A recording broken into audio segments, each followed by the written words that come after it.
for joining us for the regular village board meeting for the village of Shorewood on April 8th, 2025. Please join me in the Pledge of Allegiance. Pledge allegiance to the flag of the United States of America and to the republic for which it stands, one nation, under God, indivisible, with liberty and justice for all.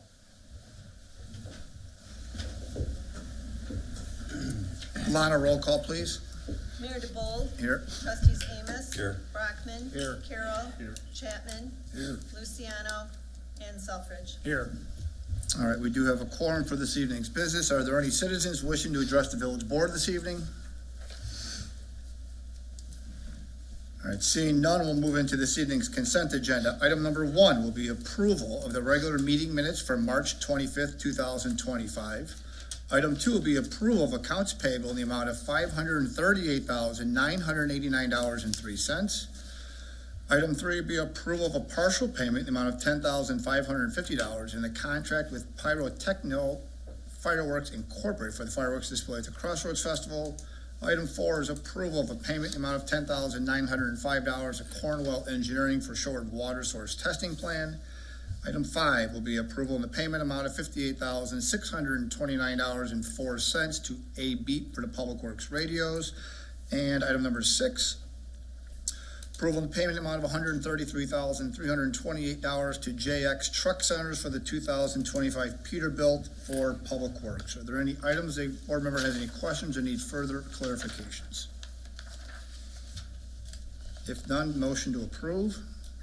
I'll make a motion to approve the consent agenda as read. Second. Motion trustee Selfridge, second trustee Carroll. Roll call, please. Brockman. Yes. Carroll. Yes. Chapman. Yes. Selfridge. Yes. And Amos. Yes. All right. Lana, is there anything? Oh, the Arbor Day proclamation. Can you actually run that over to me? Here's one here. Thank you. I didn't, my uploaded one didn't transfer over. With that, we have an Arbor Day proclamation. Arbor Day, April 25th, 2025, whereas in 1872, J. Sterling Morton proposed to the Nebraska Board of Agriculture that a special day be set aside for the planting of trees. And whereas this holiday, called Arbor Day, was first observed with the planting of more than 1 million trees in Nebraska. And whereas Arbor Day is now observed throughout the nation and the world. And whereas trees can reduce the erosion of our precious topsoil by wind and water, cut heating and cooling costs, moderate the temperature, clean the air, produce life-giving oxygen, and provide habitat for wildlife. And whereas trees are a renewable resource giving us paper, woods for homes, fuel for our fires, and countless other wood products. And whereas trees in our village increase property values, enhance the economic vitality of business areas, and beautify our community. And whereas wherever they are planted are a source of joy and spiritual renewal. Now, therefore, I, Clarence C. DeBold, Mayor of the Village of Shorewood, do hereby proclaim Friday, April 25th, 2025 as Arbor Day in the Village of Shorewood, and I urge all residents and citizens to celebrate Arbor Day and support efforts to protect our trees and woodlands.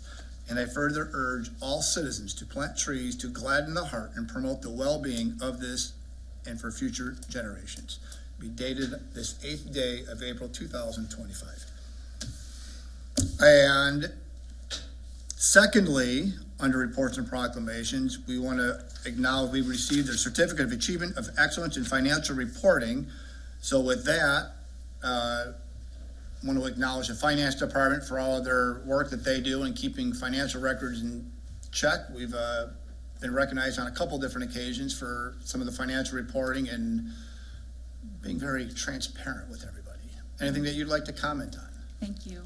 If I'm not mistaken, this is the 18th year we've received this recognition. The Certificate of Achievement for Excellence in Financial Reporting is a program established by the Government Finance Officers Association,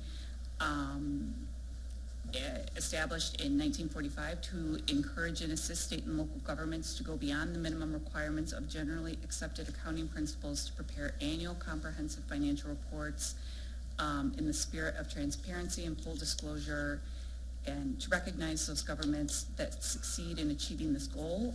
This program is to ensure that the users of these financial statements have the information that they need to review those documents in full transparency. So thank you very much to the board for your support in allowing us the opportunity to pursue this recognition. And this is for our report that we issued for the fiscal year that closed March 31st of 2024. And we'll go forward and hope to achieve that again this year. So thank you. Thank you. Congratulations to your department. With that, we'll move into this evening's order of business. Business item number 1 would be a consideration for approval of the reappointments to the Planning and Zoning Committee for a 2-year term of David Goodale, Mike Kaminsky, and Jason Capel. I know the appointment's over to me, but I, without a doubt, defer over to Trustee Brockman. Any comments, feedbacks you'd like to add to your committee there? Thank you, Mayor. Just to mention that Jason Capel, been on for 1 year, Mike Kaminsky, 6 years, David Goodell, 12 years. And unfortunately, in the last couple of months, we lost 2 commissioners to their job has changed. So they're not going to be able to make it on Wednesday night. So Kim Gould was on the commission for 4 years, and John Goolsby was on for 1 year. So we need 2 additional members, hopefully before the next meeting. So any other comments? Scott, you have anything you want to add? No. Okay. With that, I'll make a motion to approve a reappointment to the Planning and Zoning Committee for a 2-year term. David Goodell, Mike Kaminsky, and Jason Capel. Second. Motion by Trustee Brockman, seconded by Trustee Chapman. Roll call, please. Carol, Yes. Chapman, Yes. Selfridge, Yes. Amos. Yes. And Brockman. Yes. All right, the reappointments are approved. Business item number 2 will be consideration for approval to reject all bids for the village's Fawn Park reconstruction project. Director Norio. Thank you, Mayor. So we had a bid opening for our project that was held on February 18th. We received 4 bids. If you recall, on March 11th, the village board did not award the bid to the low bidder. So Public Works staff, the design team will revisit and review this project, look at the design and the project specifications again, and look for opportunities to rebid this in the future, maybe possibly the next fiscal year. So for your consideration, rejection of all the bid proposals for our Fawn Park project. Any questions? No, it makes the most sense. I'll make a motion for the approval to reject all bids for the village's Fawn Park reconstruction project. Second. Motion by Trustee Selfridge, seconded by Trustee Chapman. Roll call, please. Chapman, Yes. Selfridge, Yes. Amos. Yes. Brockman. Yes. And Carol. Yes. All right, item number 2 has been approved to reject all bids. Item number 3 will be a consideration for approval of a bid award to Conley Excavating for the village's 2025 Park Shore Water Main Replacement Project in the amount of $2,999,756.50 and authorize execution of the contract consistent with the bid documents. Back over to Public Works. Thank you again, Mayor. So this is our next project in our water main replacement program. We are replacing approximately 6,200 linear feet of existing 6 and 8 inch ductile iron pipe between Black and US 52 with new 12-inch PVC pipe. The bid opening was held on April 2nd. 5 bids were received, with Conley Excavating as the lowest responsible bid, with a bid that was approximately 21% below the engineer's estimate. Construction is anticipated to begin in May, with substantial completion by December 2025. If you recall, this is just part of the water main replacement program in this area. So Park Shore, along with the other one that is out for bid today, which is the Birch Shady Maple Oak water main replacement. The entire program for this subdivision is approximately $5.3 million. So this bid, especially with 21% below the engineer's estimate, is falling into place and where we expect the program to be under budget. So staff is recommending the village board accept the bid proposal and award the contract to Conley Excavating for our Park Shore Water Main Replacement Project in the amount of $2,999,756.50 and authorize execution of the contract consistent with the bid documents. Any questions? The one question I have is like cost guarantees with all the increases that are kind of going in through materials that might be imported. Maybe there is no imported materials, but is this, the bid secure and any cost increase they'd have to absorb? That is correct. Okay. Do we have a start date? We have to award the project and we'll sit down with the contractor. We're anticipating May.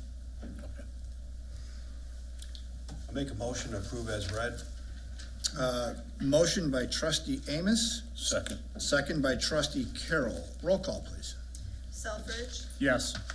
Amos. Yes. Brockman. Yes. Carroll. Yes. And Chapman. Yes. Item 3 is approved. Business item number 4 will be consideration for approval of a proposal for professional engineering services with Christopher Burke Engineering for Phase 3 construction services for the village's 2025 Park Shore Water Main Replacement Project in the amount not to exceed $313,400. Public Works. Thank you again, Mayor. Well, this is for the same project. This is for Christopher Burke. We've been using for them for both the design and construction services for many of our projects. This is for professional engineering services for Phase 3 construction of the Park Shore Water Main. We are recommending the village board approve the proposal for professional services with Seabell for our Park Shore Water Main Replacement Project in the amount not to exceed $313,400. Any questions? Pretty straightforward. It's our oversight for the project. Unless anybody has any questions. I'll make a motion for the approval of proposal for professional engineering services with Christopher B. Burke Engineering for Phase 3 construction services for the village's 2025 Park Shore Water Main Replacement Project in the amount not to exceed $313,400. Second. Motion by trustee Selfridge, seconded by trustee Carroll. Roll call, please.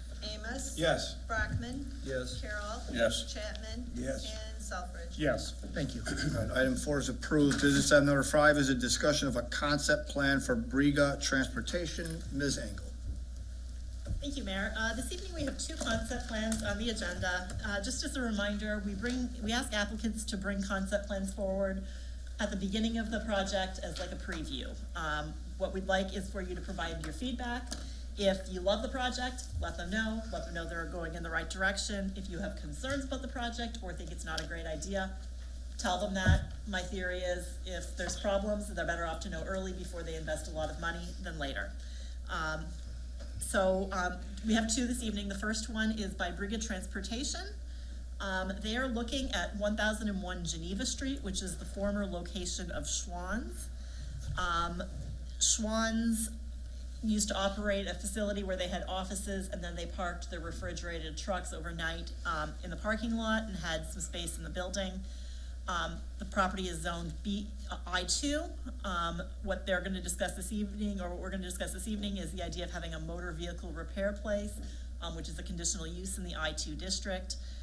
There's currently office space on the building's north side, which was used by Schwann's, and they're proposing to use as an office space. There are 4 bay doors, 1 loading dock, and there was a propane tank that has been removed. Briga Transportation is a transportation company, but they'd like to use this site for uses unrelated to the actual trucking part of the business.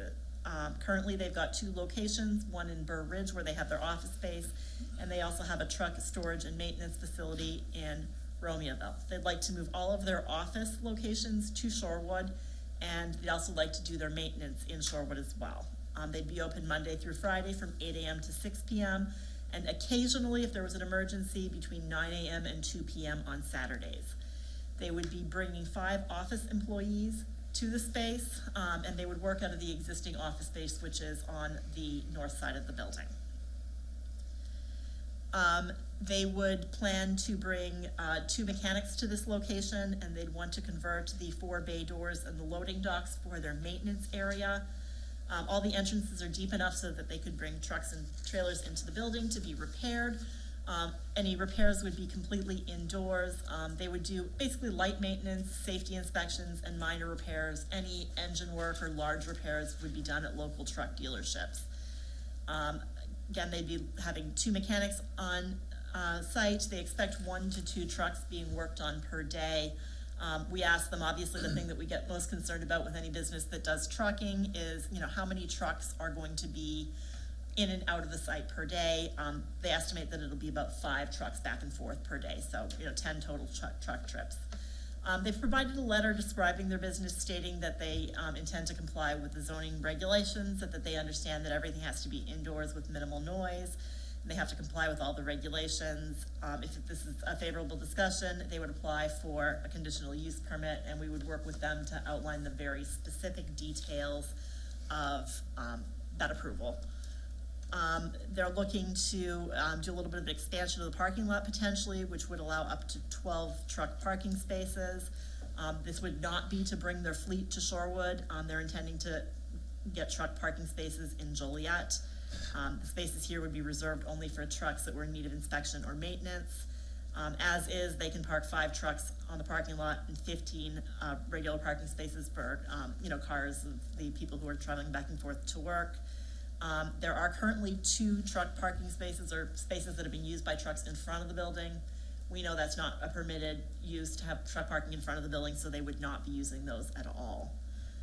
If they did add any truck parking spaces, potentially in the areas shown in red on the map, they would add a BMP, which is like a best management practice, where they add some drainage improvements to help the situation. They wouldn't necessarily trigger it based on the Will County Stormwater Ordinance, but we know there's flooding in the area, so we think it would be a good idea, and they've agreed.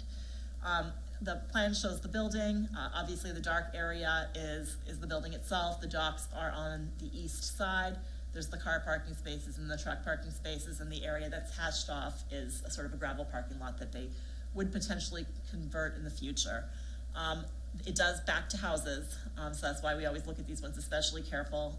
There is a bit of a vegetative barrier there. They would look to leave that and potentially add that best management practice if they did do some expansion. They are here if you have any questions, but we wanted to make sure we brought this one to you as soon as we could so that you could give your feedback and let them know whether you think this is an acceptable use. Obviously, if they do decide to go forward, then they would need a conditional use permit before the Planning and Zoning Commission, which would require a public hearing. Here's my comments real quick. I'm assuming these are going to be truck tractors is what you're referring to, right? You're not just talking straight trucks, you're trying to talk combinations. You can respond, somebody. Mr. Mayor, yes, these would be 7 trucks and 7 trailers. You're not bringing any trailers in there, are you? No 50-foot, no trailers going in there? Yes, 53-foot trailers. All right. But no more than 10 on the lot at any time.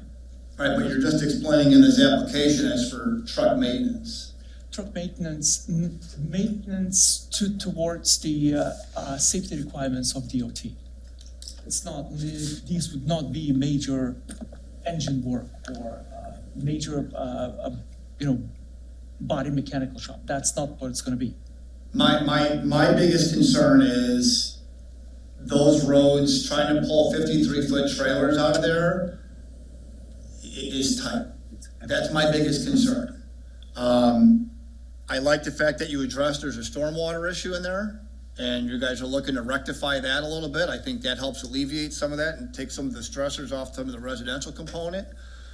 I am a little concerned of making certain you guys understand what the requirements are in regards to repairs. They have to be indoors. I like the fact that you guys do have restricted hours. You're talking about being done by 6 o'clock, no 3 and 4 in the morning starts and stuff of that nature. So I'm appreciative to hear that. Again, I want to be as respectful to the residential development that you're immediately adjacent to. My biggest concern though is, my fear is that this somehow tries to turn into truck trailers more than the handful that you're proposing. That's my biggest concern. I just want to express that. That's my concern. But otherwise, if you're doing all the repairs inside, it's only a 4-bay facility. Restricted hours of operation, I think those are all big ones. You're addressing the stormwater issue. That's a big thing, I think, is a plus that needs to be addressed. But overall, I'd rather see you guys continue to try to work with Natalie a little bit more, but without a doubt, get the feedback from the rest of the board. How big is your fleet altogether? Once again, please. How many trucks, how big is your fleet? 12 trucks. 12 trucks altogether? Hey, you can come up to the podium, sir. My name is Thomas Taskus. I represent the company. Yeah, 12 trucks on the fleet. There will never be more than the entire fleet on the property ever. Plus, it's what we're going to use the shop for is the maintenance, not the repair. So Scheduled maintenance, routine things like that to check scheduled them over. maintenance, safety inspections, It is. things like this required by DOT for trucks to get back on the road in a safe manner. I put in our letter to Natalie that I said it's 2 to 5 trucks a day. There's going to be a day that it's not going to be 5 trucks. Maybe that's going to be 1. Got it. or 2. So they will be pulling a trailer though? Empty. Empty trailer? Empty. Okay, If but they will be, all right. And then, what happens when one of your 12 break down in the middle of the night? They go where? Where do they go? They're not gonna go here, as you described, but where will they go? I'm just curious. We call the towing service and it goes to Romeoville. Okay, so it goes to your other site? That's correct. All right. Thank you. Will it continue to go to Romeoville once you move to Shorewood, if you get approved? Do you That's continue Romeoville's operation? We are keeping our Romeoville's operation for parking. Okay. On the parking, how far back does that parking go to the fence line where the residents' property is back there? What's the distance?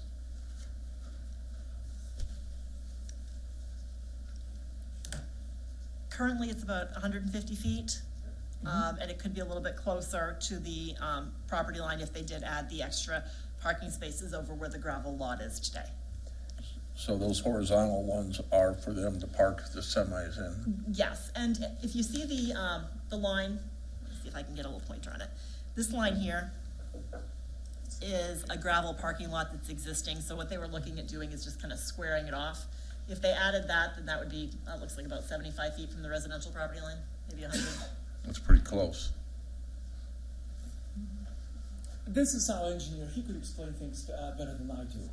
Yes, thank you. Aaron was with Morris Engineering. And if we can go back to the slide, I think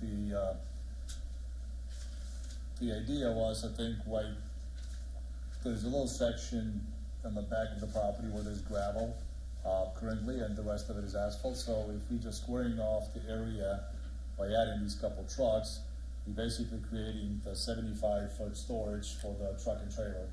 And we have a 77, 78 feet, I think, that meets the zoning, so it's enough room for them to turn around and leave safely, having all the turning radiuses in place. The area that's we're enlarging is under 8,000 square foot area. And I think, again, going back to BMPs now, I think, and we will work with engineering and public works on it. I think the question was, could we expand maybe facility, make it a little bigger, which I think we can. The general drainage, everything sheet flows from north to south right now, and it would be not a big effort to create, let's say, big bias swale, and we could go deeper than whatever we have to do for 8,000 square foot. So the first flush, the first rain, the first event, I mean, that would really help the area. And then I think we also exploring some areas to see area to the east from us, if there are existing easements or not. Maybe we can try to create some common storm sewer system connecting a few pipes in with that existing detention pond, if that would be allowed. So that way, from BMP area, we could help out to push that water east into the existing pond, and then through the city sewers, it would get out towards the creek. The green area that's highlighted, I mean, it's not big, but on the other hand, it's a big mature trees that they give a very good coverage and screening to the residents. And we would like to keep that, so we're proposing that fence just north of this tree line basically enclosing the BMP area. And you know, summertime, probably people would not even know they were there. You know, the winter, again, with no leaves, I think it's a little more exposed. But I think we did run the radiuses as far as traveling through the site. It's tight, but, you know, trucks do make it. And I think the question, I think, was about are we bringing trailers or not? And I mean, we did design a lot of these subdivisions everywhere, and I think the Romeo one that they're parking right now, this is the site that we also designed. And I mean, what we noticed with the repair facilities, you know, that the truck comes with the trailer, and the bobtail gets unhooked, goes inside for work, you know, and it's typically, if it's working hours, they would come here, you know, for the fix, and then you drop the trailer, you go in for work, and you come back and you kind of wait, because a lot of times, you know, parts are 1 or 2 weeks out for certain parts, and that's where that truck would not be safe to put it back on the road, so that 12 spaces would give that room, you know, for the machines to be, for the equipment to be parked. And when the parts are in, you know, we can get the bobtail back in, you know, fix it and put it back on the road. I think the business, again, they try to keep the roads on, you know, try to keep the trucks on the road as much as they can, and hopefully they don't break. We did talk to owners. I think the fleet is brand new. It's only, you know, a year or two old.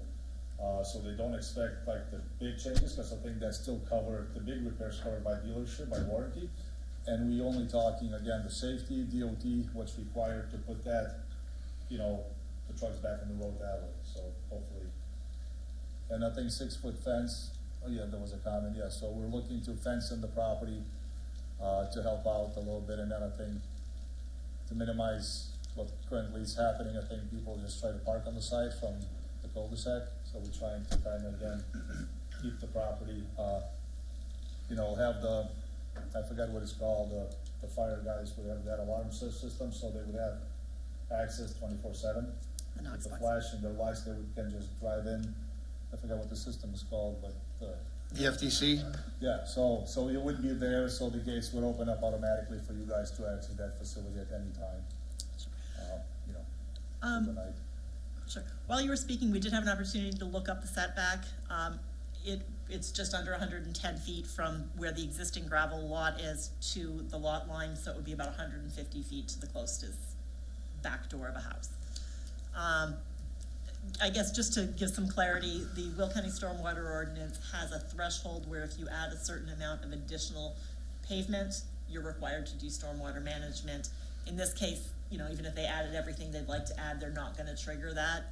So this BMP, the best management practice situation that they show in the blue, would sort of be above and beyond. And if any of you are familiar with that area, there is a lot of sheet drainage that comes off of that industrial park, really right through this property into the residences behind it.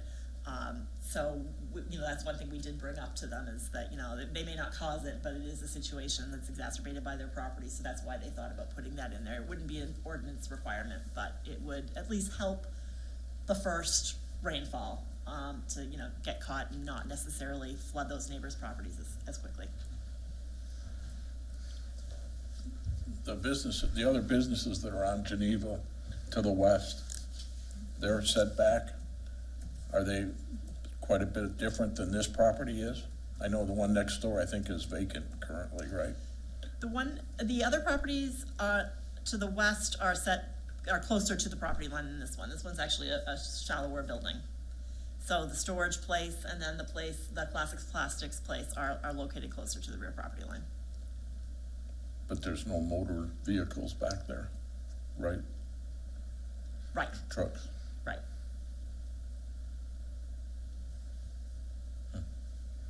It seems like it's too close to residents for me, but. When your fleet's out of warranty, then would you start doing repairs at your shop, or do they continue to go to the dealership? Like, We'll sell the trucks, get new ones. At what point do you sell trucks? And look, you know, the facility in Romeoville, so that facility, they do have a full mechanical shop that they do big repairs. And they actually have 2 of them in town, one on Enterprise and one on, by Rock Lake. So they have 2 facilities that they do like a heavy duty maintenance when it happens, but again, we're hoping, but again, a lot of these guys, they just sell it and buy the new ones. or some are leased actually to the time frame. They just get upgraded. My concerns mirror yours, Mayor, and just my thought is that the fleet's 12, you're talking about maybe parking a maximum of 10, which sounds like you're almost storing the fleet. My concern is if you grow the fleet, then do you outgrow this and it becomes an issue with the neighbors? Because we've had issues with other trucking companies as they outgrow their space, and then you're trying to operate in a very small area around houses, and it disturbs the neighbors a lot.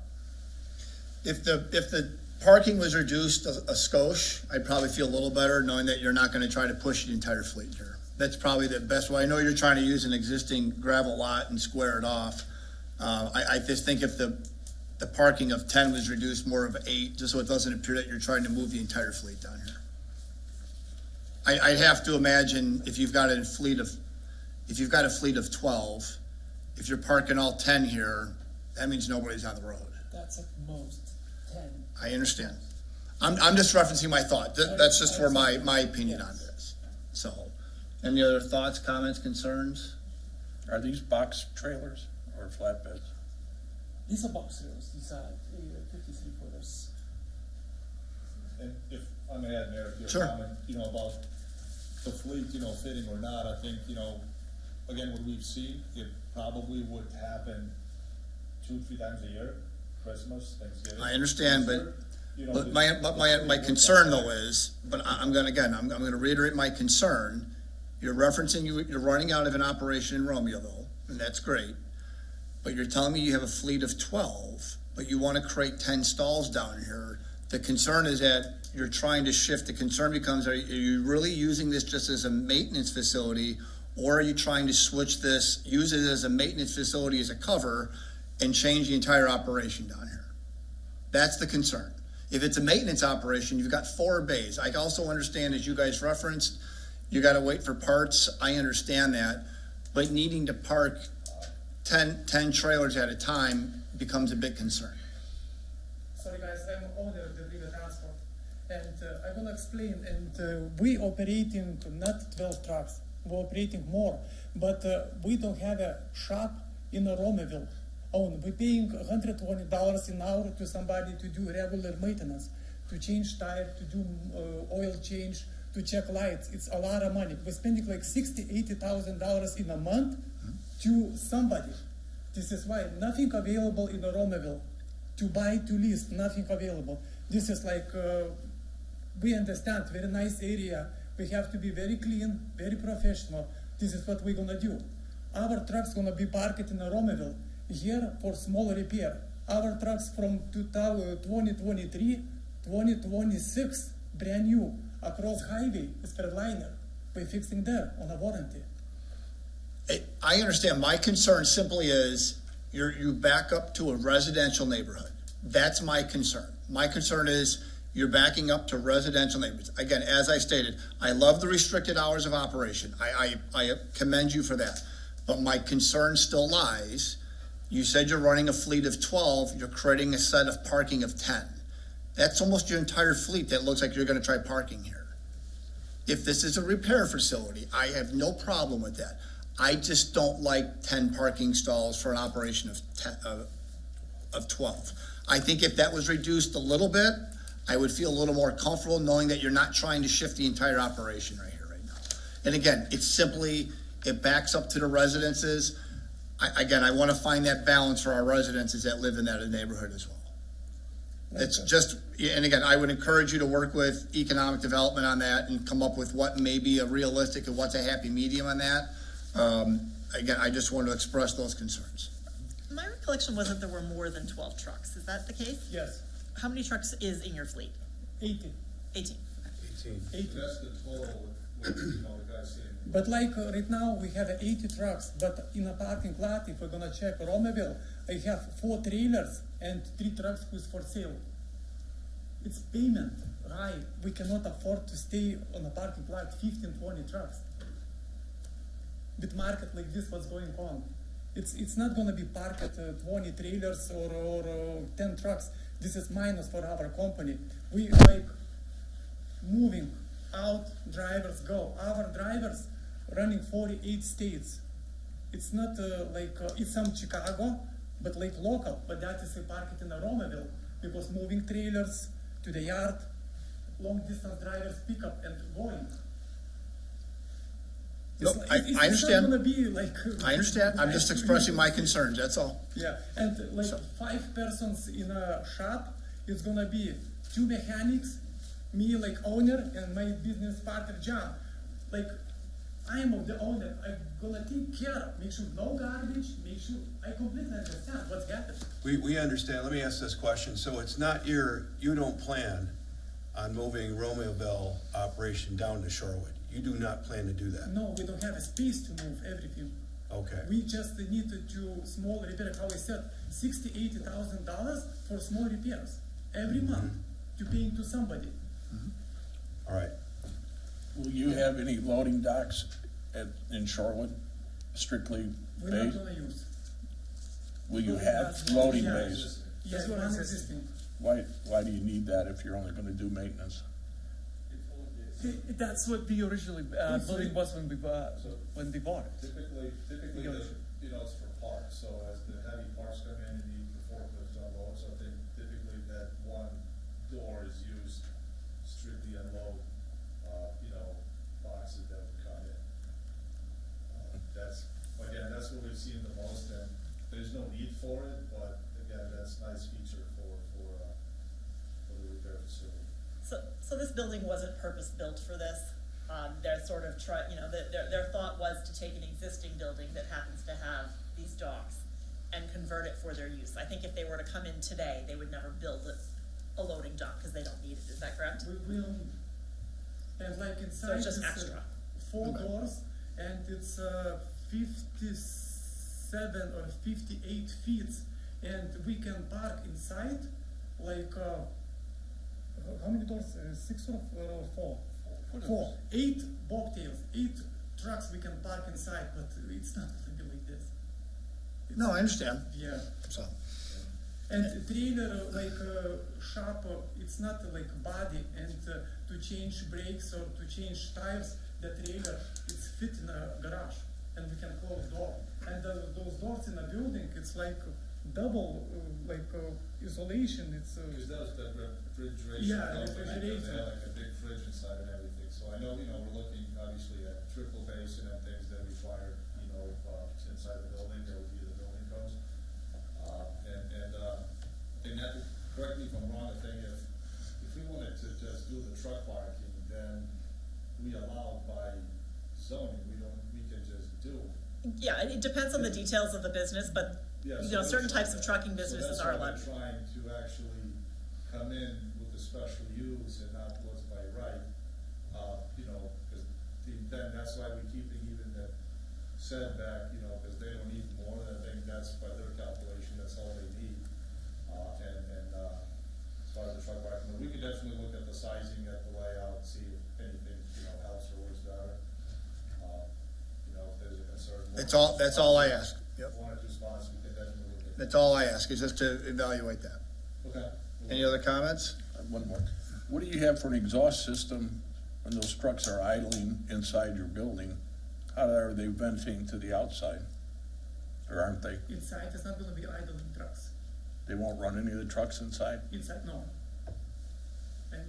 And those new trucks, 2026, that idling system with a double, triple depth system, it's you can run, it's not, The exhaust is not required, I think, by building code. yeah. Because Those new trucks is, it's how to say it, very clean. So all of that type of stuff would have to be reviewed as part of the building code, because their building, review. So they would check exhaust, they would check the doors, they would check the plumbing and all of that stuff to make sure it was in compliance. But we don't recommend that they, do any of that type of stuff until, they've had a concept plan and then gotten a conditional use permit, because we don't want them wasting money if they, if there's any risk. All right, thanks, guys. Just keep working with Natalie. Thank you. And business item 6 is a discussion of a concept plan for Shorewood Esplanade.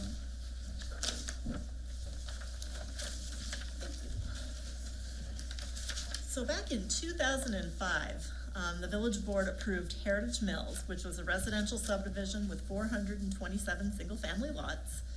Then the recession hit and the project fell through. Basically, the property has been farmed ever since, and this Shorewood Esplanade group came in and bought the property a couple of years ago. They are hoping to come forward to the village board and ask for approval of a new plan, which has a wider variety of lots that's more marketable today. If they wanted to do that, they would need to also petition you in the future for an annexation agreement amendment and a PUD amendment. Their thought is that they'll do that process, they'll do the whole process, and then look to sell either the entire subdivision or portions of the subdivision to residential developers. So the top map shows you the location of the property. It is 197 total acres. As part of that development, there was also a 40-acre property on the south side of Black Road that's been dedicated to the village in satisfaction of some of the donation requirements. And this is the Heritage Mills plan. So basically, it's a single-family residential plan. You see Windstone carrying through, Verton carrying through, and a bunch of single-family lots. It received R1 zoning and a PUD approval. This is the current proposal. There are 365 single-family residential lots. There are 365 residential lots. 236 of those are single-family lots. 91 are duplex lots, each of which would have 2 units on them, and 38 are townhome lots, each of which would have 4 units on them. So you see, as you go through it, the ones that aren't marked at all are the single-family lots. Up in the corner with the Ds on them are the duplex lots, and then the larger lots are the quads or the 4-unit townhome lots. They've also proposed 2 commercial lots totaling just over 10 acres of land. They've got a 4.6-acre park that they have proposed, and there is 1.1 acres donation and then connection to the ComEd property that is to the west of this project. Windstone Drive extends north through the town center, connecting up through the Meyer Farm, across the village property and into this development, and Verton extends to the east. They have proposed for Windstone to match the existing cross-section. I believe that's an 80-foot right-of-way, so it would match what's going through the town center. And then Verton would match the cross-section that extends through on the Fields of Shorewood property, so that's a 66-foot right-of-way, and then after it hits Windstone Drive, it'll go down to 60-foot right-of-way. The other local streets are also 60 feet. The intention is that Windstone will ultimately go through this property and connect up in the north and line up with Drought, and so it'll be a nice regional circulation in the future. They have the variety of housing stocks, which is different, slightly higher density. Their gross density is 2.88 dwelling units per acre versus Heritage Mills, which was 2.16. Their net density, so that's after you factor out all the stormwater, is 2.94. Heritage Mills was 2.2, so it's a little bit higher than Heritage Mills. If you'll recall, those numbers are just a little bit lower than what we saw in the town center subdivision that was approved a couple of months ago. Design guidelines are in the annexation agreement. They're fairly strict design guidelines. They require that 50% of elevations have brick or masonry. They have 612 to 1212 roof pitches. There are anti-monotony standards.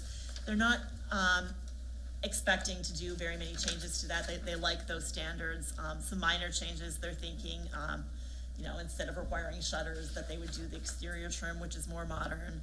And they do want to do some smaller square footages for the houses that are currently permitted. They've proposed a townhome with 1,000 square feet, but really at this point we haven't hashed out those details since it's just the concept plan. So what they've asked for, and the developer and the engineer in the audience, is they've asked for your feedback. Do you like this? Do you think they're going in the right direction? If you could provide some feedback, then they'll incorporate that as they think about what to write into their annexation agreement amendment. I like the concept. I think it's a good mix between residential, some duplexes. You got a smaller amount of townhomes in there. I think it's a good balance. That's where I'm at on it. It's a project that's been sitting dormant for quite some time. It's a nice way of trying to revitalize it. I should add that, as part of this annexation agreement amendment, we would require that they do updated market studies and traffic studies and stormwater studies and all of that fun stuff that we deal Right. with.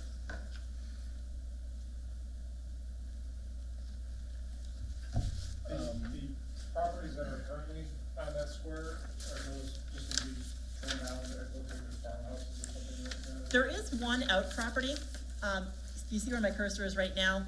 That is, Exception parcel? that's the exception, yes. So I would imagine that when it comes time to develop, they'll probably approach that property owner and see if they're interested in selling, but for the time being, it's considered an exception. Yeah, The those other- couple of barns are the part other of the buildings other will thing, stay, though, yeah. yeah. Anything else, you guys, thoughts, concerns? It'd be nice to see the models. Sure. Yes. Will the quads be two-story?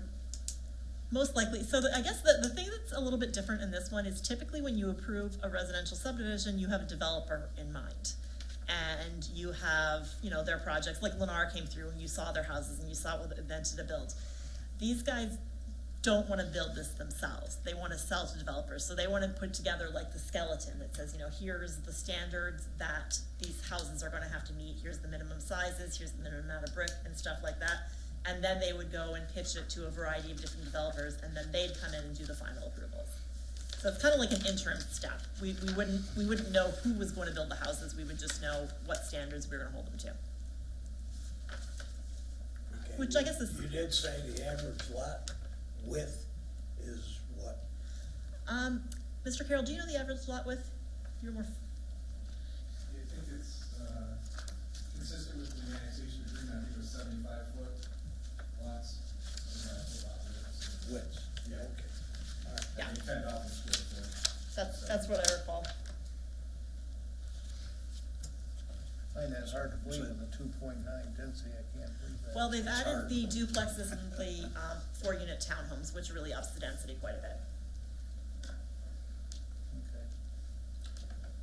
What's the process, let's say this is approved and, they find a buyer of a portion of this or the whole thing, what's the process with the village in our approval of that developer? So what I think would most likely happen is Shorewood Esplanade LLC would bring this through and get an annexation agreement and preliminary PUD approval.